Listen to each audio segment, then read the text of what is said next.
পৰৱৰ্তী ব্ৰডকাষ্টৰ জৰিয়তে আপোনালোকে লাভ কৰিব পাৰিব অলক আপুনি কৈ আহিছিল আপোনাৰ জন্মদিনৰ দিনা 10,000 টকা মহিলাসকলৰ বাবে প্ৰদান কৰিব আই মাতৃসকল মোৰ আসল জন্মদিন 1 ফেব্ৰুৱাৰী কিন্তু চৰকাৰী কাগজত লিখা জন্মদিন 1 এপ্ৰিল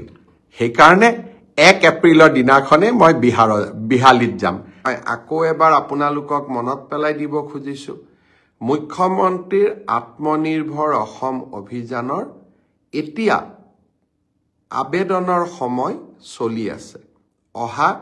28 ফেব্ৰুৱাৰীত এই আবেদনৰ সময় শেষ হ'ব আজিৰ মুহূৰ্তলৈকে 50,000 যুৱকে ৰেজিষ্ট্ৰেচনৰ পিছত আবেদন কৰিছে মই ভাবো যিসকলে এতিয়াও ৰেজিষ্ট্ৰেচন কৰি আবেদন কৰা নাই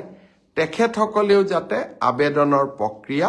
সম্পূৰ্ণ কৰি লয় তাৰ বাবে মই যুৱক সমাজক আকৌ এবাৰ আহ্বান জনাম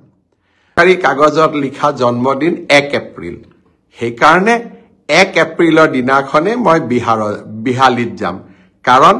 ব্যক্তিগত হিচাপে মোৰ জন্মদিন 1 ফেব্ৰুৱাৰী কিন্তু চৰকাৰী হিচাপত মোৰ জন্মদিন 1 এপ্ৰিল আৰু সেইকাৰণে মুখ্যমন্ত্ৰী হিচাপে মোৰ অফিচিয়েল জন্মদিন 1 এপ্ৰিল আৰু হিদিনাখনে মই বিহালীৰ আই মাতৃ সকললৈকে